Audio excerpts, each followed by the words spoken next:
नमस्कार दोस्तों, stock market studies में फिर से एक बार आपको बहुत-बहुत स्वागत है। तो आज फिर से आपके सामने कुछ इंपॉर्टेंट कंपनी का अपडेट्स लेके आया हूँ। तो इस वीडियो को ध्यान से लास्ट तक जरूर देखिए क्योंकि बहुत सारे इन्फॉर्मेशन मैं आपके साथ शेयर करूंगा। उसके साथ-साथ मैं आपको सारे टेक्निकली चार्ट पैटर्न्स भी दिखाऊंगा, जहाँ पे कुछ अलग लेवल का टेक्निकली चार्ट पैटर्न्स बना है, जो आपको एज ए स्विंग ट्रेडिंग्स के एक एजुकेशन पर्पस में एक स्विंग ट्रेडिंग का फॉर्मूला भी आपको पता चलेगा कि किस तरीके से स्विंग ट्रेडिंग लिया जाता है और किस तरीके से बड़े बड़े इंस्टीट्यूशन स्विंग ट्रेडिंग्स लेते हैं, वो भी मैं आपको सिखाऊंगा। तो वीडियो को लास्ट तक देखिए और अभी तक अपने चैनल को सब्सक्राइब नहीं किया तो जरूर कर लीजिएगा कंटिन्यूसली इन्फॉर्मेशन और अपडेट्स पाने के लिए। तो सबसे पहले मैं जिस कंपनी के बारे में डिस्कशन करूँ उसका नाम है राजेश एक्सपोर्ट। देखिए, राजेश एक्सपोर्ट के ऊपर मुझे बहुत सारे कमेंट्स बहुत बार आते रहते हैं कि राजेश एक्सपोर्ट बहुत बुरी तरीके से गिर रहे हैं और बुरी तरीके से और भी गिर सकते हैं और कंपनी बर्बाद हो सकती है, इस तरीके से कमेंट आया। तो एक रिपोर्ट के माध्यम से ये भी बताया गया था कि राजेश एक्सपोर्ट ने टैक्स पेमेंट नहीं किया।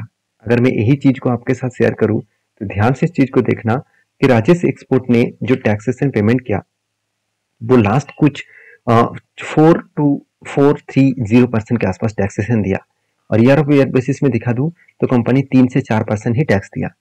तो बहुत सारे लोगों यहाँ पे क्वेश्चन उठाया कि राजेश एक्सपोर्ट टैक्स के ऊपर फ्रॉड कर रहा है। तो आपको क्या लग रहा है कि राजेश एक्सपोर्ट सचमुच में फ्रॉड कर रहा है कि कंपनी एक 15,000 करोड़ के आसपास कंपनी है, इतनी बड़ी कंपनी के ऊपर फ्रॉड हो रहा है? क्या इनकम टैक्स डिपार्टमेंट चुपचाप हाथ पे हाथ लेकर बैठे हुए हैं? ऐसे बिल्कुल नहीं ना। आज छोटे से छोटे एक मतलब 1-2 करोड़ लोग पैसा कमा रहे हैं, उनमें से अगर टैक्स नहीं दे रहा है फिर भी इनकम टैक्स डिपार्टमेंट उसके ऊपर लीगली एक्शन ले रहा है। तो इतनी बड़ी कंपनीज के ऊपर और वो भी स्टॉक मार्केट में लिस्टिंग है, क्या सेबी चुपचाप बैठे हुए हैं? क्या इनकम टैक्स डिपार्टमेंट चुपचाप बैठे हुए हैं? तो ये बात आपको समझना पड़ेगा। तो कुछ ना कुछ तो कारण है जिसके चलते हुए यहाँ पे टैक्सेशन उन्होंने कम किया।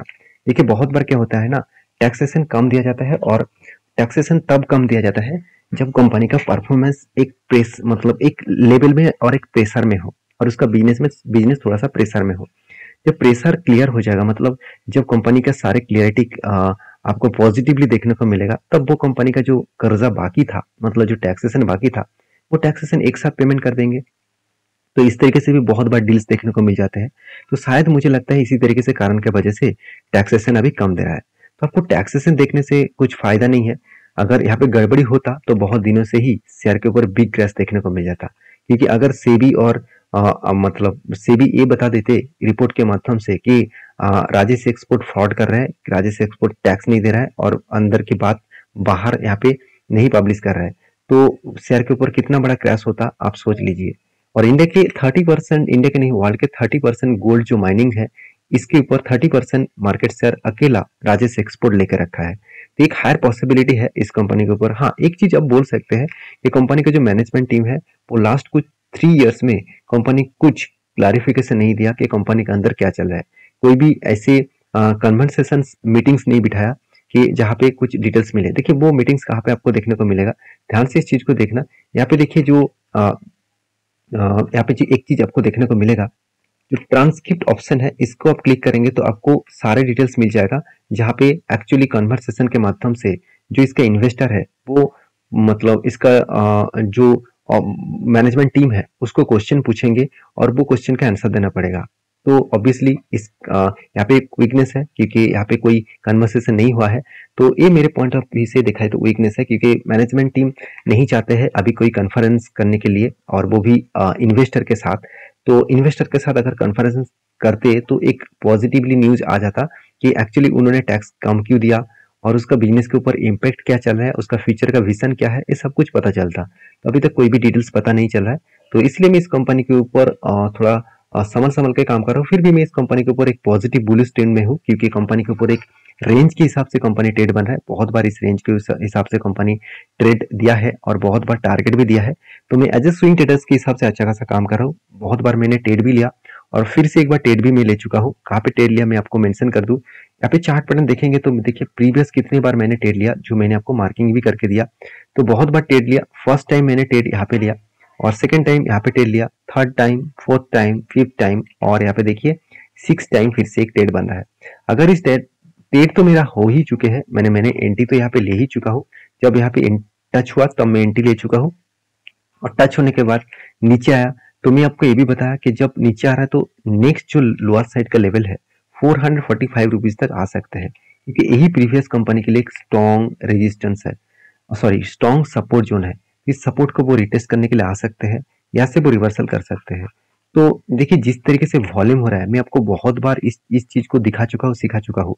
जब शेयर करेक्शन है और एक अच्छा खासा वॉल्यूम हो रहा है, तो सोचना वहां से कंपनी का रिवर्सल होने का चांसेस ज्यादा है, क्योंकि यहाँ पे बहुत ज्यादा माल उठाया जा रहा है। आपको क्या लग रहा है इतना वॉल्यूम कौन कर रहा है? पब्लिक कर रहा है? बिल्कुल नहीं। पब्लिक इस तरीके से वॉल्यूम कर नहीं सकता। इसके लिए बड़े बड़े ऑपरेटर, बड़े बड़े इन्वेस्टर इसके ऊपर काम कर रहे हैं, तो इसीलिए वॉल्यूम अच्छा खासा हो रहा है। तो मेरे हिसाब से मैं तो टारगेट लेके चल रहा हूँ ऑलमोस्ट 49-50% के आसपास। तो जब करेक्शन होगा, जब मेरे एंटी लेवल से, जब मैंने यहाँ पे एंटी लिया, मैं यहाँ पे मेंशन भी कर देता हूँ, एंटी लेवल मेरा एक्चुअली यहाँ पे है, और एंटी लेवल से अगर करेक्शन, यहाँ से करेक्शन और भी हो तो इस नीचे लेवल तक आए, तो यहाँ तक अगर आए तो मैं फिर से एक एंट्री लेने वाला हूँ, और 14% का गेन मुझे यहाँ पे भी मिलेगा। मतलब मिलेगा मतलब मिल सकता है, 100% कोई गारंटी नहीं होता मार्केट में। तो मैं तो बुलिश हूँ। आपका क्या राय है इसके ऊपर जरूर कमेंट्स करके बताना। नेक्स्ट जो कंपनी जिसके बारे में बात करूँ उसका नाम है मेजोगन डक शिप बिल्डर्स लिमिटेड। तो मेजोगन डक शिप बिल्डर्स लिमिटेड एक शिप बिल्डर्स कंपनी है, और इस कंपनी के ऊपर बड़े से बड़े प्रोजेक्ट गवर्नमेंट की तरफ से मिल रहा है, चाहे डिफेंस सेक्टर के ऊपर हो, चाहे वो अलग सेक्टर के ऊपर भी हो। तो मेजोगन डक शिप बिल्डर्स के ऊपर जब बड़े बड़े प्रोजेक्ट मिला, तब इस कंपनी ने धमाका भी कर दिया। 400 के प्राइस 2000 तक गया। इसका मतलब ऑलमोस्ट आप 5 टाइम्स बोल सकते हैं कंपनी आपको रिटर्न दे चुके हैं, 5 टाइम्स से भी ज्यादा रिटर्न दे चुके हैं। तो बहुत सारे क्वेश्चन मुझे आया, सर कंपनी कंटिन्यूसली बाइंग होता गया है और कंपनी का चार्ट पैटर्न टॉप लेवल में है, तो अभी क्या करूं? देखिए मैं कुछ पॉइंट्स आपके साथ शेयर करूंगा टेक्निकली चार्ट पैटर्न के हिसाब से। उससे पहले कंपनी का परफॉर्मेंस दिखा दूं। आरओसी आरओई बेस्ड है, कंपनी का कर्जा एकदम जीरो है, एनुअल इनकम भी अच्छा खासा है, प्रोमोटर के पास अच्छा खासा होल्डिंग है 84.8%। यहाँ पे एक मैं मेंशन करूं, सेबी के रूल्स के हिसाब से 75% से ज्यादा होल्डिंग नहीं होना चाहिए। तो इसका मतलब कंपनी को ऑलमोस्ट ऑलमोस्ट 9.8% के आसपास होल्डिंग को बेचना पड़ेगा। जब 9.8% होल्डिंग्स बेचेंगे तो उसके ऊपर शेयर के ऊपर एक करेक्शन भी देखने को मिलेगा। शायद मुझे लगता है कि ओएफएस लेके आएंगे और ओएफएस के माध्यम से इस तरीके से माल को बेचा जाएगा, इसलिए सबसे पहले वो तेजी से भाग रहा है। देखिए आरबीएनएल के ऊपर क्या हुआ, पहले तेजी से भागा, उसके बाद ओएफएस लेके आ गया। आईआरएफसी के ऊपर उसी तरीके से चीज देखने को मिला है, आईआरएफसी भी भाग रहा है, तो मेरे हिसाब से आईआरएफसी के ऊपर भी ओएफएस लेके आएंगे। और देखिए फिर से मेजोगन डक के ऊपर भी ओएफएस लेके आ सकते हैं, क्योंकि ये गवर्नमेंट कंपनीज है, गवर्नमेंट के पास 84% होल्डिंग्स है। आप ध्यान से इस चीज को देखेंगे तो प्रेसिडेंट ऑफ इंडिया के पास कितना 84% का होल्डिंग्स है।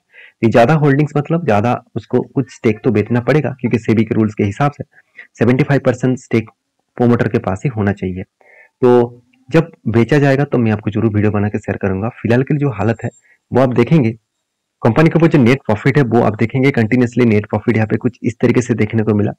नेट जो प्रॉफिट है वो कंटिन्यूसली यहाँ पे ग्रोथ होता चला गया, सेल्स भी इंक्रीज हुआ और नेट प्रॉफिट भी इंक्रीज हुआ, और जिसके चलते अपकमिंग कुछ ईयर्स में अच्छा खासा ग्रोथ होने का चांसेस है।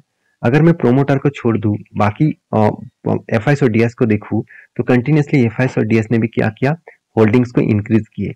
और पब्लिक के पास तो पहले ज्यादा होल्डिंग्स था 14% के आसपास, वो होल्डिंग्स बेचे, मतलब कुछ बेचा है, करीबन अभी 11% के आसपास होल्डिंग्स है। तो ओवरऑल इस कंपनी के ऊपर जो परफॉर्मेंस है वो कुछ इस तरीके से पॉजिटिवली देखने को मिला है। अभी एक पॉइंट्स में आपके साथ ये भी शेयर करूं कि एक रिपोर्ट के माध्यम से बताया जा रहा है कि बीटी मार्केट टुडे इस न्यूज चैनल के माध्यम, मतलब बिजनेस टुडे इस तरीके से न्यूज चैनल के माध्यम से ये बताया जा रहा है कि दिस डिफेंस स्टॉक, मतलब डिफेंस सेक्टर के स्ट्रॉन्ग स्टॉक क्या किया, 400% का रिटर्न दिया, और एक साल के अंदर अंदर वो 400% का रिटर्न दिया। अभी ये बताया जा रहा है कि नेक्स्ट मूवमेंट क्या है। देखिए नेक्स्ट मूवमेंट बहुत कुछ यहाँ पे लिखा गया है, बहुत कुछ यहाँ पे देखने को मिला है, तो मैं बहुत कुछ के बारे में बात नहीं करूंगा। मैं एक ही बात करूंगा कि कंपनी ये बता रहा है कि total 22.14 lakh share changing hand, आप देख सकते हैं, amounting to turnover the 43.37 crore in BSC. मतलब बीएससी के ऊपर लगातार लगातार किस तरीके से वॉल्यूम होता जा रहा है आप देख सकते हैं। तो मैं इस कंपनी के ऊपर चार्ट पैटर्न के हिसाब से एक ही बात कहूंगा कि कंपनी ने एक यहाँ पे देख सकते हैं एक पुल और फ्लैग एंड पुल जैसे पैटर्न क्रिएट किया। तो जब फ्लैग एंड पुल जैसे पैटर्न क्रिएट होता है तब आपको ब्रेकआउट चाहिए, तो ब्रेकआउट किसने किया, इस कैंडल ने किया, और यहाँ पे थोड़ा सा रिट्रेसमेंट भी किया। उसके बाद देखिए कंपनी यहाँ पे क्या किया, फिर से ब्रेकआउट कर दिया। तो जो ब्रेकआउट हुआ हाई वॉल्यूम के साथ हुआ है, तो हाई वॉल्यूम के साथ ब्रेकआउट है, इसका मतलब हायर चांसेस है यहाँ पे थोड़ा सा रिट्रेसमेंट करके यहाँ पे रिट्रेस करके अगर ब्रेकआउट करे तो एक बड़ा सा मोमेंटम दिखेगा और मैं खुद एंट्री लूंगा। आप कहेंगे सर अगर आप यहाँ पे एंट्री ले लिया तो आपका टारगेट क्या रहेगा? देखिए मेरा टारगेट ऑब्वियसली जो पिवोट लेवल्स है उस पिवोट लेवल को मैं फॉलो करके जरूर कंटिन्यू करूंगा। बाकी आपका क्या राय है मुझे जरूर कमेंट्स करके बताना। नेक्स्ट जो कंपनी है जिसके बारे में डिस्कस करूं उसका नाम है सोना कॉम्स, मतलब सोना बीएलडब्ल्यू। तो सोना बीएलडब्ल्यू एक देखा जाए तो ऑटो इंसुलेरिस कंपनी है। ऑटो इंसुलेरिस इंडस्ट्रीज में इस कंपनी का नाम बहुत अच्छी तरीके से लिया जाता है, बहुत बड़ी तरीके से लिया जाता है। तो कंपनीज के जो परफॉर्मेंस है वो धीरे धीरे करके खुद को अलग लेवल से रिप्रेजेंट कर रहा है। कंपनी का पी रेशियो बहुत हाई है। कितना हाई है वो मैं आपके साथ शेयर करूं तो एक टाइम कंपनी का पी रेशियो 200 तक चला गया था, और वो कब की बात है? 2022 का जनवरी का। मतलब एक साल के अंदर अंदर कंपनी की पी रेशियो को एक अच्छा खासा लेवल्स में लेके आया। तो सोचिए यहाँ से अगर फिर से 80 पी रेशियो से फिर से मान के चलिए 200 तक अगर चला गया तो कंपनी का जो धमाका है वो किस तरीके से हो सकते हैं, आप यहाँ पे जरूर सोचिए एक बार। तो कंपनी का 5 साल के एवरेज पी रेशियो 90 के आसपास है। इसका मतलब कंपनी का पी रेशियो मेरे हिसाब से अंडर वैल्यूड है। तो कंपनी के जो क्वार्टरली रिजल्ट है वो मैं आपको बार बार दिखा चुका हूँ कि कंपनी लगातार सेल्स को इंक्रीज किया और इस बार हाईएस्ट सेल्स जनरेट किया, और एक्सपेंस को भी मेंटेन करने के बाद कंपनी अच्छे खासा प्रॉफिट भी जनरेट किया। और नेट प्रॉफिट के बारे में बात करूँ तो नेट प्रॉफिट भी कंटिन्यूसली यहाँ पे ग्रोथ किया। तो कंटिन्यूसली कंपनी यहाँ पे प्रॉफिट को जनरेट किया और इस बेसिस में कंपनी अच्छा खासा यहाँ पे ग्रोथ भी मेंटेन किया। तो कंपनी का जो बैलेंस शीट है उसके बारे में बात करें तो कंपनी का शेयर कैपिटल जो है वो कुछ इस तरीके से देखने को मिला, और कंपनी का रिजर्व जो है वो लगातार बढ़ते गए, कंपनी का कर्जा कम होता गया, कंपनी का फिक्स एसेट बढ़ते गए। तो हर पॉइंट्स कंपनी के फेवर में देखने को मिला, इसीलिए शायद कंपनी ने अच्छा खासा रिटर्न देने का स्टार्टिंग पॉइंट में है। कंपनी का sales growth, profit growth, return of equity सब कुछ आपको बेस्ट लेवल में देखने को मिलेगा। जब हर कोई पैरामीटर बेस्ट है तो जब कंपनी डिस्काउंट में है तब उसका फायदा जरूर आपको उठाने के लिए सोचना चाहिए। देखिए मैं ये नहीं कहूंगा कि आप कल ही जाकर बाई कर लीजिए, परसों जाकर सेल कर दीजिए, ये आपके हाथ में होगा। मेरा काम है कोई भी लेवल्स बनता है, कोई भी टेक्निकली चार्ट पैटर्न्स बनता है तो मैं आपके साथ शेयर करूं। सबसे पहले मैं फंडामेंटल इसीलिए दिखा देता हूं क्योंकि अगर फंडामेंटल स्ट्रांग नहीं है और आप चार्ट पैटर्न देख रहे हैं तो वो बहुत बड़ा गलती कर रहा है। क्योंकि मैं बीसीजी के ऊपर, बाइटकॉम ग्रुप के ऊपर भी अपने आपको मैं दिखाया कि उसका फंडामेंटल ठीक नहीं है फिर भी शेयर भागते जा रहा था। तो आज जो करेक्शन हो रहा है वो आप खुद ही जाकर चार्ट पैटर्न्स पे एक बार देख लीजिए, मेरे प्रीवियस वीडियो देख लीजिए, वहां पे आपको मिल जाएगा किस तरीके से करेक्शन हो रहा है, किस तरीके से गिरावट हो रहा है। तो सोना बीएलडब्ल्यू के बारे में बात करूं तो कंपनी के ऊपर एक देखा जाए तो चार्ट पैटर्न क्रिएट हुआ है। वो क्या है? शोल्डर कम हेड कम शोल्डर बना है। तो जब इस लेवल को ब्रेकआउट करेगा, तो जब इस लेवल को ब्रेकआउट करेगा, ऑलमोस्ट इस लेवल को तो ब्रेकआउट कर चुके हैं, तो इसके ऊपर मुझे कंफर्मेशन चाहिए। इसके ऊपर कोई भी कंफर्मेशन मुझे मिले, कोई भी ग्रीन कैंडल मिले तो मैं जरूर एंट्री लूंगा, और मेरा टारगेट जो रेशियो बनेगा वो 34% के आसपास। तो इस तरीके से टारगेट को फॉलो करके आप जरूर काम कर सकते हैं। तो मेरे टारगेट को फॉलो मत करिए, आप इस तरीके से स्टडी करके काम करिए। मेरा कोई भी आइडेंशन नहीं है मैं आपको कोई टिप्स दूं, मैं कोई आपको रिकमेंड करूं। मेरा काम है आपको सिखाना। आप सीखकर काम करेंगे तो मेरे जरूरत भी आपको नहीं पड़ेगा, आप खुद ही स्टॉक का एनालिसिस करके काम कर सकते हैं। मेरा मकसद यही है कि मैं आपको सिखा पाऊं कि किस तरीके से ऑपरेटर, किस तरीके से बड़े प्लेयर काम करते हैं। उसको आप जान के काम करेंगे तो आपको शेयर मार्केट में कभी भी डर नहीं लगेगा। आपको ये नहीं लगेगा कि ये जुआ है, गैम्बलिंग है। आप जब तक स्टडी करके ना काम करेंगे तब तक आपको यही चीज गैम्बलिंग लगेगा। तो रही बात नेक्स्ट जो कंपनी जिसके बारे में बात करूं उसका नाम है एडीएफ फूड्स लिमिटेड। तो एडीएफ फूड्स लिमिटेड के ऊपर एक बड़ा धमाका देखने को मिला है। कंटिन्यूसली कोविड के बाद कंपनी का परफॉर्मेंस बहुत तेजी से ग्रोथ हुआ। कोविड के टाइम में इसका प्राइस था 100 रुपीज के आसपास, आज कितना 1100 रुपीज के आसपास चला गया। एडीबी फूड एक देखा जाए तो एक फूड प्रोसेसिंग, एक बेवरेजेस कंपनी बोल सकते हैं, एक फूड प्रोसेसिंग कंपनी बोल सकते हैं। इस कंपनी का अपकमिंग ईयर्स में अच्छा खासा ग्रोथ भी होने वाला है। शायद इसलिए बड़े से बड़े मतलब इन्वेस्टर भी इस कंपनी के ऊपर धीरे धीरे करके खुद का स्टेक बढ़ा रहा है। जैसे एफआईएस ने भी बढ़ाया, डीएस ने भी बढ़ाया, और पब्लिक के पास तो पहले से होल्डिंग है ही। तो सारे चीज में आपको इसीलिए दिखा रहा हूँ कि कंपनी का मैनेजमेंट टीम ने एक बहुत बड़ा अनाउंसमेंट किया। वो है क्या? कंपनी का स्प्लिट देने का अनाउंसमेंट। कंपनी स्प्लिट भी दिया, कंपनी डिविडेंड भी दिया। अगस्त 1 में डिविडेंड दिया 5 रुपीज करके।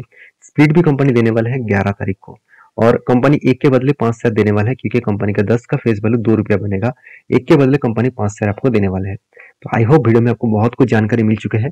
वीडियो अगर अच्छा लगे तो प्लीज लाइक करना, दोस्तों के साथ शेयर भी करना, चैनल को सब्सक्राइब भी करना। मिलते नेक्स्ट वीडियो में, तब तक के लिए अच्छे से रहिए, अपने ख्याल रखिए। धन्यवाद।